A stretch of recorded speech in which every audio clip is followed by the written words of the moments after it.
Então, nós vamos fazer uma exposição em Petrópolis, uma no Rio de Janeiro. Então, o que nós vamos precisar do armazém? Essa questão da montagem da exposição e da confecção das molduras. Então, eu estava falando que a gente vai imprimir isso da melhor forma que a gente encontrar. São tamanhos assim, né? E tamanhos assim.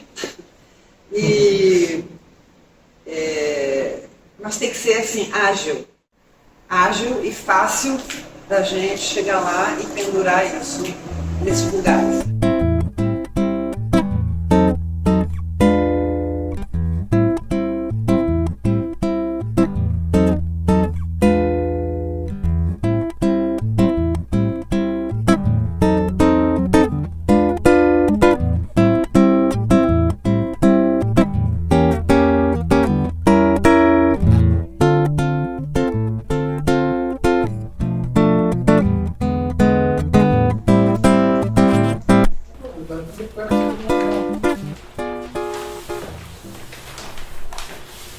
É isso, só um minutinho, levanta aqui.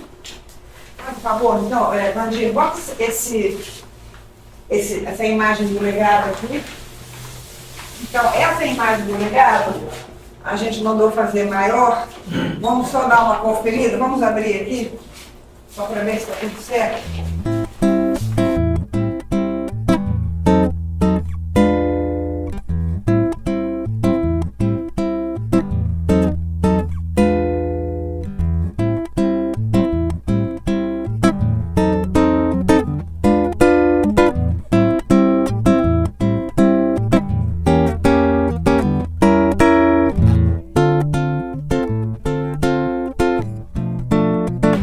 Agora sim, a gente tem uma imagem maior, acho que a cor agora ficou correta, que é muito importante. E essa proporção aqui, cadê aquele papel da mentira, senhor? Então, está aqui na parede, vai ficar nessa segunda parede aqui, tá? Essa é para Casa da Tia Seara, no Rio de Janeiro. Aquele ali vai ser menor, porque a casa é menor, tem uma questão de proporção e de tamanho lá para Petrópolis. Então, aquele vai para Petrópolis e esse aqui, né, é Rio. Vamos ver se a gente consegue encaixar esse maior, que seria mais legal lá na casa. Tá? Bom, então é o seguinte, então o legado foi, acho que a gente pode, faz um favor então, vamos conferir, vamos embalar isso direito, vamos levar lá para aquela mesa do outro lado, lá fora. Só para a gente separando.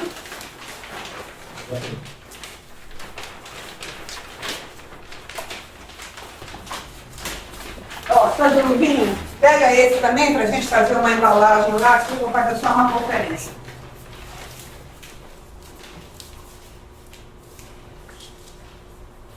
Então é isso. E se você puder colocar lá fora, também é para botar por cima do outro, a gente vai fazer uma embalagem bacana.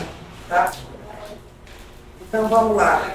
O que foi que te motivou a escrever esse texto tão especial, com essa sua visão dessa modernidade, do que hoje, tudo que Tia Seara trouxe?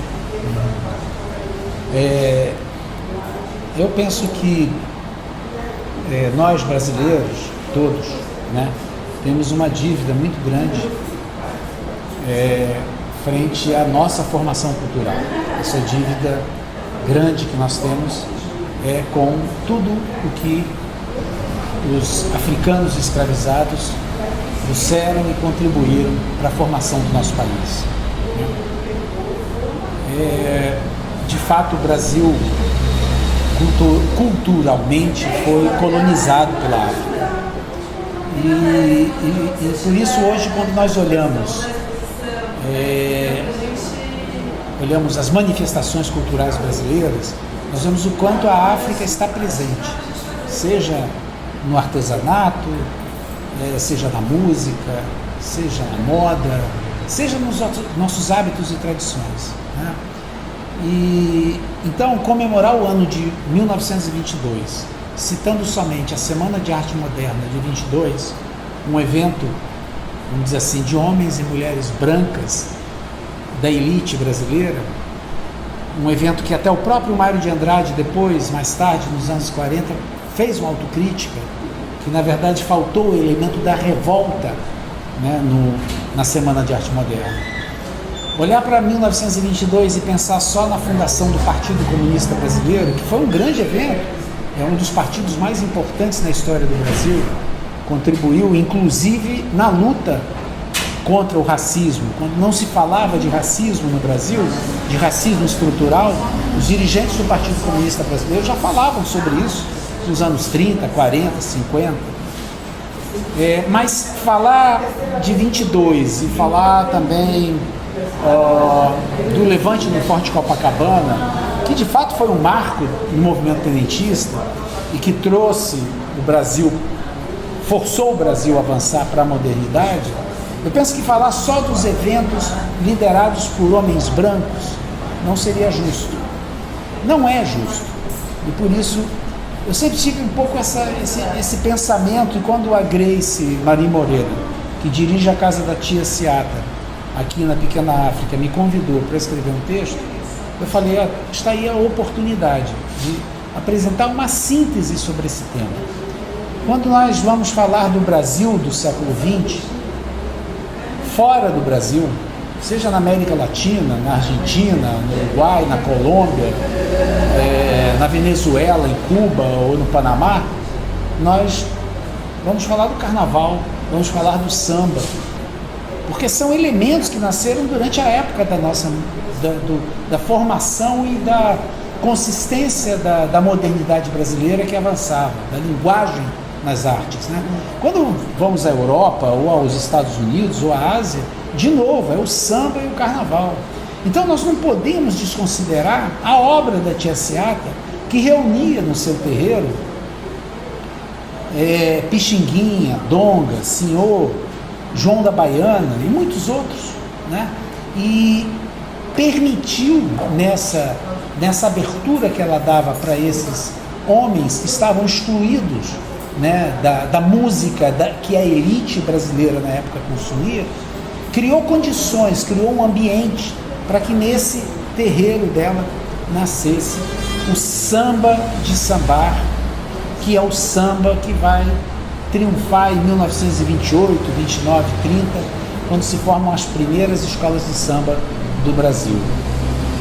Quando perguntaram ao Tom Jobim onde nasceu a Bossa Nova, o Tom Jobim de pronto respondeu: a Bossa Nova nasceu no terreiro da Tia Seata. Quer dizer, ele tinha ele tinha a noção, né, de que muito antes de Noel Rosa, de Pixinguinha, de Donga, do Senhor, estava ali aquela mãe de santo, essa mulher, né, que fez o Brasil ser moderno e permitiu que a cultura brasileira adquirisse uma originalidade, uma linguagem própria, uma face própria, né? Falar do modernismo brasileiro e não falar da Tia Seata, me parece que isso é uma injustiça. Muito obrigada.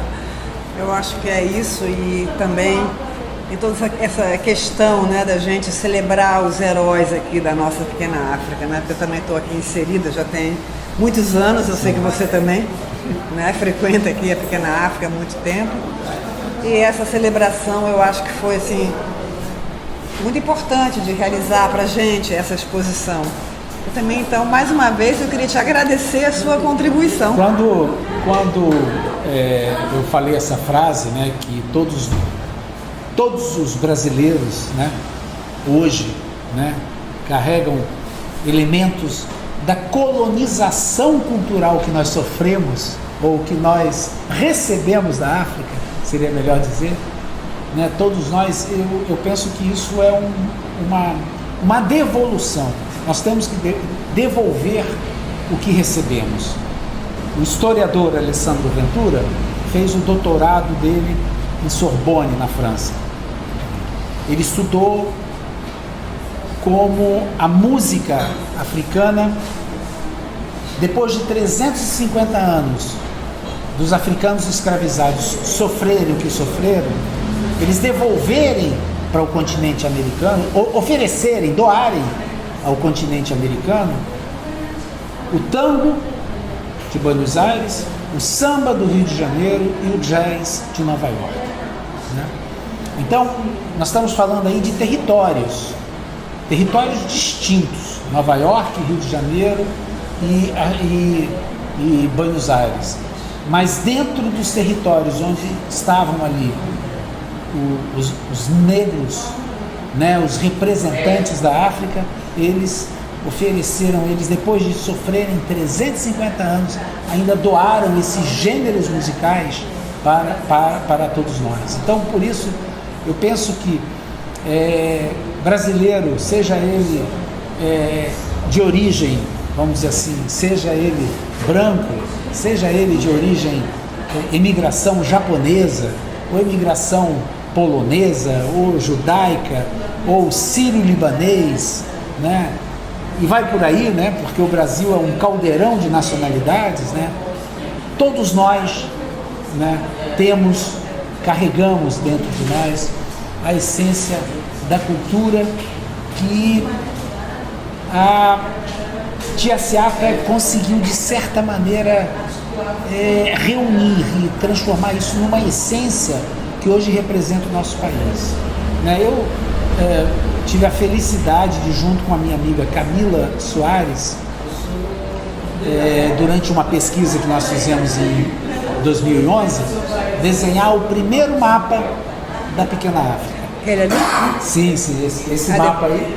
Eu sou autor desse mapa. Eu vi ali o seu nome. Junto com a Camila Soares. Nós pegamos vários depoimentos e a partir desses depoimentos, com historiadores, pesquisadores, nós fomos estabelecendo as fronteiras e desenhando desenhando os limites da Pequena África.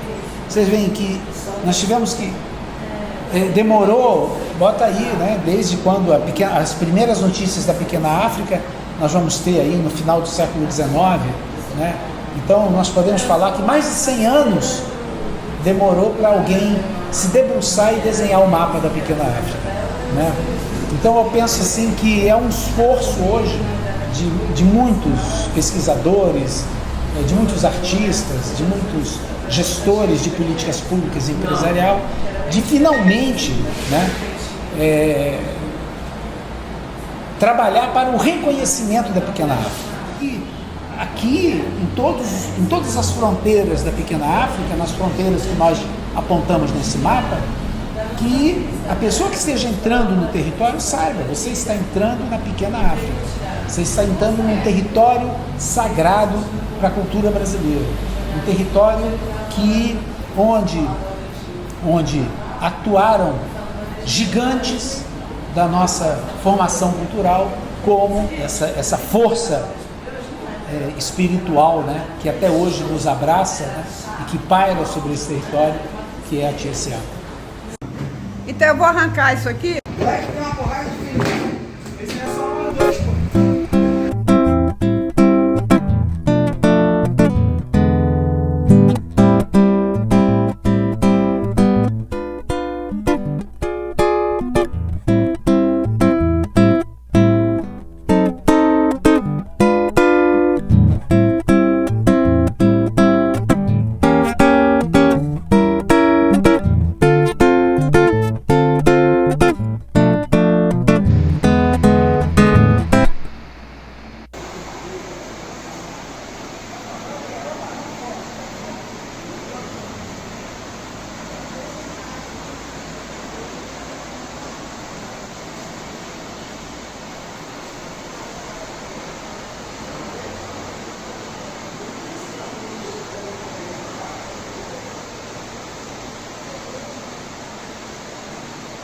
Então, Carol, quer dizer que você disse que já veio de Oxumaré? É isso? E é muito bacana que você está chegando de São Paulo, né? Você veio para a exposição. Poxa, isso aí eu achei assim incrível. Eu queria assim entender, né, qual a sua impressão aqui da exposição que a gente fez sobre a Tia Seata. Você que conhece a casa, que é parceira também da casa, né? E a gente está num momento assim novo, né, de renovação, e celebrando mais uma vez uma heroína, né, da pequena África, Tia Seata. Eu queria ter assim, uma ideia da sua impressão, o que você percebeu na exposição. Né? E também queria que você falasse um pouquinho sobre essa parceria que você tem com a Tia Seata, sobre o seu trabalho, sobre a sua mediação de conflito, né? Que é uma coisa que você faz, que eu acho muito incrível. E eu queria que você falasse um pouquinho sobre isso. Pode ser? Claro. Então, assim, primeiro da impressão, né? O espaço tá lindo. Então, a última vez que eu tinha visto aqui foi, acho que eu vim 4 anos atrás, a última vez. Então, mudou muito. Eu tava até contando, não é só a estética que tá bonita, né? Tá mais bonito, tipo, os cards na parede, a história. Mas aumentou também o conteúdo, né? Então, eu tô vendo ali um pouco da história do território, com mais profundidade, as resistências do povo preto daqui desse território, como aconteceram e como acontecem até hoje, né? Então, eu acho que agora a exposição está refletindo, está sendo mais honesta ou justa com o legado da Tia Seata, né? Porque quando a gente conhece, e infelizmente não é o Brasil inteiro que conhece a história da Tia Seata e quem foi Tia Seata, e isso também é uma coisa importante, né? O Brasil inteiro tinha que saber, porque afinal de contas a única heroína negra da pátria reconhecida é Tia Seata, então a gente tinha que todo mundo saber. Então agora com a exposição parece que começa a refletir mais essa ligação, uma mistura, quase integração mesmo da história da Tia Seata, da família dela, com a história da formação, da identidade e da cultura brasileira, né? Então, do samba. Então, quando a gente tem essas outras informações, acho que começa a ficar mais próximo do que é o legado da Tia Seata, mas está refletindo mais, eu acho, esteticamente, de conteúdo, a importância dessa mulher para a nossa história, né? Para a nossa identidade como país. Então, estou vendo também o amadurecimento da organização, né? Então, com uma parceria robusta, como a Armazém Cultural, né? Então, é muito legal ver todo esse amadurecimento acontecendo também, né? Bem importante. Então, estou aqui celebrando. Obrigada. Valeu.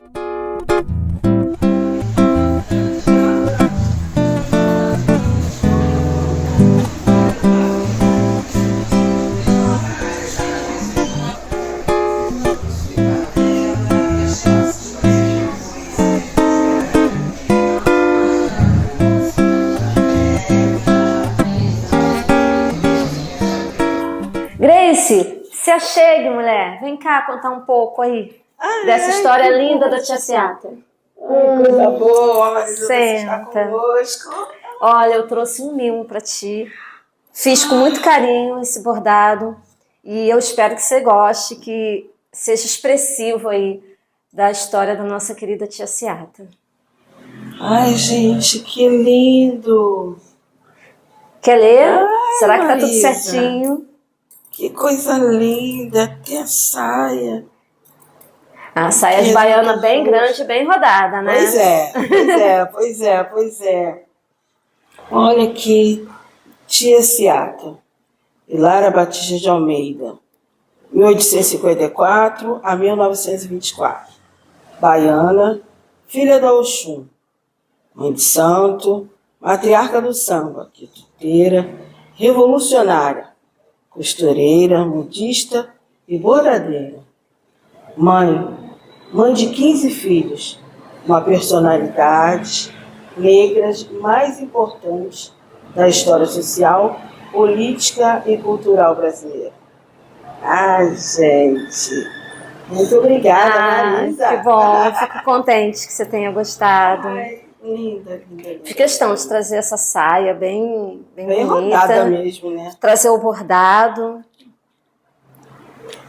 E eu fiquei tão encantada, né? Porque todas as vezes que a gente escuta falar da Tia Seata, dá vontade de descobrir mais sobre a história, sobre o tanto que ela fez, né? E apesar da gente ficar triste de ver o quanto a história não conta, na potência que tem que ser contada, né? Dessa mulher. Então, eu falei assim, não, revolucionária, porque ela revolucionou muito. E eu fico, desse lugar de bordadeira, né, visualizando ela com aquelas roupas todas bordadas, e a importância dela, né, tanto que as baianas são sempre reverenciadas por conta da Tia Seata, mas esse detalhe do bordado, né, eu queria saber como é que você vê uma Tia Seata bordadeira, como é que você imagina ela bordadeira? Costureira, modista e bordadeira. Bordadeira que a gente fala como um ponto-chave, né? Mas eu tenho uma visão assim, parecida com a sua, né? Das vestes, principalmente no rechelier, que naquela época se trabalhava muito isso. E levava anos, porque era tudo à mão, fazendo aquele trabalho, né, de puxar o ponto, de verificar cada fiozinho, né, para poder puxar e depois entrelaçar com o outro e fazendo aquela, eu posso dizer, eu não lembro o nome, acho que fica tipo uma coisa grossinha para poder identificar. Tem um relevo, né? Exatamente. O relevo. O relevo para poder identificar o que vai acontecer depois, que é justamente uma rosa, uma forma geométrica, forma, não é? Remetendo à África, a Mãe África. Também, olha, é muito lindo quando a gente tem essa lembrança, né, de todo esse legado que ela deixou, e principalmente na parte da costura, do modismo, né? Porque a gente pode dizer até que criou moda. Ela inventou moda, claro, ela literalmente criou moda, e uma moda linda. Criou moda que a fez sobreviver dessa moda, né? Ela era grande empreendedora, então, assim, pensava bem à frente, né? Alugar suas vestes, fazer mais vestes e colocar essas vestes em teatros, em espaços, né, que as pessoas pudessem apreciar. Isso aí, ela estava à frente do seu tempo, né? Sim, assim. Então é fabuloso, entendeu? Quando você pega e traz isso pra gente, e de um modo, de uma relevância assim, fantástica, esse bordado, né, todo feito à mão, que ainda tem isso. Ainda tem isso. Hoje em dia, muita coisa... Ainda é a máquina, mas naquele tempo era tudo à mão. E a gente percebe assim, a inteligência, né, a sabedoria, a ciência do fazer, o trazer das manualidades que atualmente a gente... Não é que se perdeu, mas muitas das vezes é tido como uma arte menor. Né? E a gente, enquanto bordadeira, enquanto artesã, a gente está sempre referendando isso, que as manualidades, elas construíram a nossa história, né? E elas fazem parte dessa história com muito brilho, com muita sabedoria, com muita ciência e, ao mesmo tempo, com muito prazer, porque é muito bom bordar. É muito bom você fazer algo com as suas próprias mãos, uma roupa, uma costura, até pregar um botão, é muito prazeroso isso. Prazeroso. Agora, quando você é uma mestra que faz uma baiana maravilhosa daquela, aí eu imagino o prazer da Tia Seata e de andar desfilando toda linda por aí. Porque, e não só ela... porque ela não proporcionava isso somente para ela. Sim, ela era muito para generosa. Todos, né? Então, era uma forma de mostrar, de trocar, né? Porque tudo é uma troca. De uma troca que você pode ver que tem um significado. Igual você falou, quando você faz um ponto, faz o outro, entendeu? Faz o rococó. Também o rococó, eu aprendi também a bordar. Você é bordadeira também, tá aí no seu DNA, com certeza. Eu aprendi, minha mãe me ensinou um pouco, mas tinha uma mestra também, que era a Dona Júlia, falecida, né, falecida Júlia, que era esposa do maestro Cirino, e foi ela que me ensinou a fazer outros pontos de bordado. e que eu estava agora relembrando com você. Tá e acabei vendo? lembrando o cocó e tudo. Um ponto puxa o outro, um é o que ponto a gente sempre Não, diz. e o mais interessante, quando você aprende, é igual a bicicleta. Você não esquece mais. Não esquece. Não esquece. Nos pontos a gente não esquece. Agora, eu só queria Muito salientar lindo. também, quando você fala do Restiliana, que é um bordado típico da religiosidade de matriz afro-brasileira, né? Então, e a tia Seata como esse ícone, né, de resistência, de luta, da nossa ancestralidade, da religiosidade, da fé, do nosso sagrado, do nosso Sim. axé. Então, tá tudo misturado, né? Tá tudo aqui. E que bom. Aqui tá tudo bem representado. Ai, fico feliz. Obrigada, eu que agradeço, querida. Obrigada. E viva a tia Seata. Viva a tia Seata. Viva a tia Seata, axé.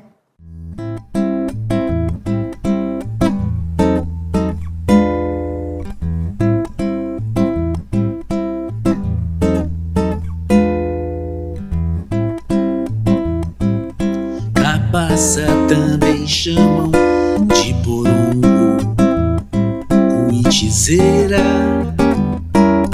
taquera, também dizem que é purungo, cacombro, mas nossa cabaça é samba, é batuque em torno da mesa. Mas nossa cabaça é samba, é batuque no entorno da mesa. Cabaça guarda água, memórias, alimenta uma tribo inteira, cura doenças, acolhe, mas nossa cabaça é samba, é batuque em torno da mesa.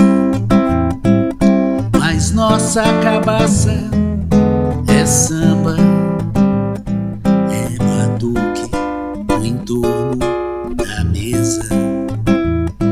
A cabaça é o mundo